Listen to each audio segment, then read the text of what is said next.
નિર્વાણ પ્રકરણ ઉત્તરાર્ધ. મુનિએ કહ્યું કે એ વ્યાદ, તે સમયે તે મુનિએ આ પ્રમાણેની યુક્તિથી મને એવો જ્ઞાન ઉપદેશ કર્યો જેથી તત્કાળ જ્ઞેય તત્વ મારી બુદ્ધિમાં બેસી ગયું. જે મુનિએ આ મનોહર વચન કહ્યું હતું તે જ આ મુનિ તમારી બાજુમાં બેઠા.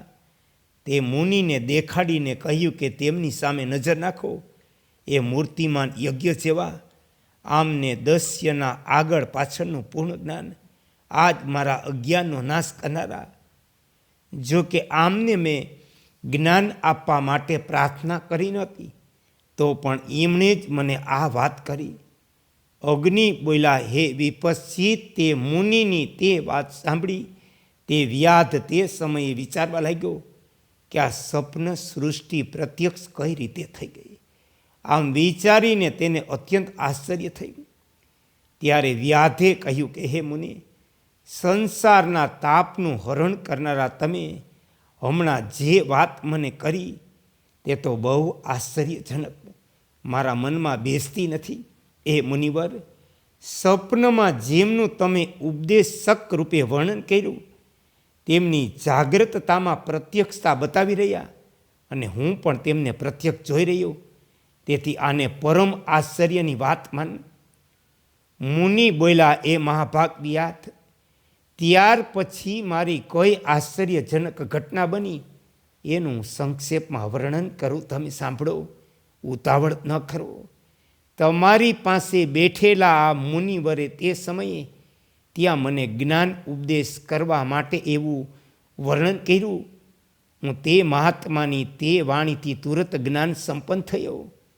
ત્યાર પછી તેમની વાણીના પ્રભાવથી મને મારા પેલાના અનાદિ સિદ્ધ સન્માત્ર રૂપ નિર્મળ સ્વભાવનું સ્મરણ થઈ આવ્યું. પછી તો મારા હૃદયમાં એ ભાવના જાગી કે હું જ તે મુનિ હતો.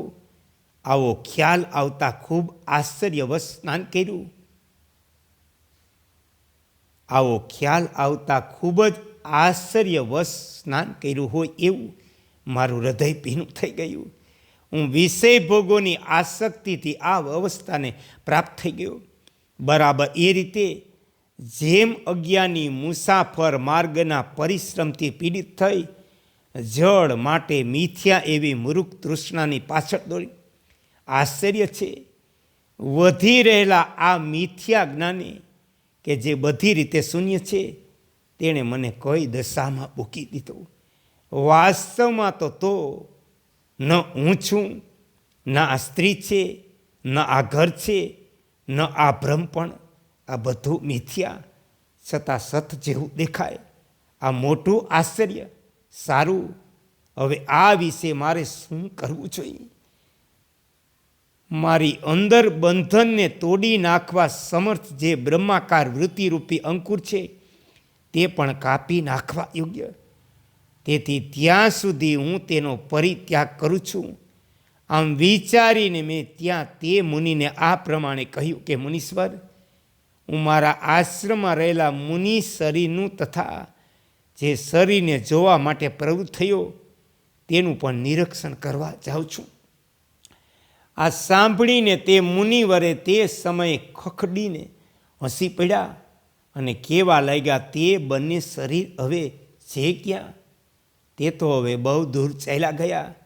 તમે પોતે જાઓ, તે વૃત્તાંતને જોવો. ત્યાં ઘટિત થયેલી ઘટનાને જ્યારે તમે યથાર્થ રૂપે જોઈ લેશો ત્યારે સ્વયં જાણી જશો. મુનિના આ પ્રમાણે કહેવાથી મેં પોતાના પેલાના મુનિ શરીરનું સ્મરણ કરી ત્યાં જવાની ઈચ્છાથી આ સ્વપ્ન કલ્પિત રૂપનો પરિત્યાગ કર્યો. ચિદાત્મા રૂપ પોતાના જીવને પ્રાણના દ્વારા એવા પવન સાથે જોડ્યું. જતી વખતે મેં તે મુનિને કહ્યું કે મુનિ, મારા પૂર્વ શરીરને જોઈને હું પાછો આવું છું, ત્યાં સુધી તમે અહીં બેસી રહો. આમ કહીને હું વાયુમાં પ્રવિષ્ટ થયો. ત્યાર પછી હું બહુ ત્વરાથી વાયુરૂપી રથ પર બેસી પુષ્પની સુગંધની જેમ તે અનંત આકાશમાં જઈને ચિરકાળ સુધી ભ્રમણ કરતો રહ્યો. ઘણીવાર સુધી ભટકા પછી મને ત્યાંથી નીકળવા માટે તે પ્રાણીના ગળાનું છિદ્ર વગેરે કોઈ રસ્તો ન મળ્યો. ત્યારે મેં મુનિ પાસે જઈને તેમને પૂછ્યું કે મુનિરાજ, જો હું પૃથ્વીના અંશ સુધી વિસ્તૃત સંસાર મંડળમાં ચિરકાળ સુધી ભટકતો રહ્યો તો પણ મને તે ગળાનું છિદ્ર પ્રાપ્ત ન થયું, એનું શું કારણ? ત્યારે તે મુનિ બોલ્યા કે કમલનયન, તમે તે શરીર વૃત્તાંતને ઉપદેશ કરવામાં આવ્યા વિના સ્વયં પોતાની બુદ્ધિથી કઈ રીતે જાણી ગયા? જો યોગથી એકાગ્ર થયેલી બુદ્ધિ દ્વારા તમે પોતે આનું અવલોકન કરો છો ત્યારે તો હાથ પર રાખેલા આંબળાની જેમ તમને તેનું પૂર્ણ જ્ઞાન છે. તો પણ તમને જો મારા મુખેથી સાંભળવાની ઈચ્છા છે તો હું તે યથાઘટિત વૃત્તાંત પૂર્ણ રૂપે વર્ણન કરું, તમે સાંભળો.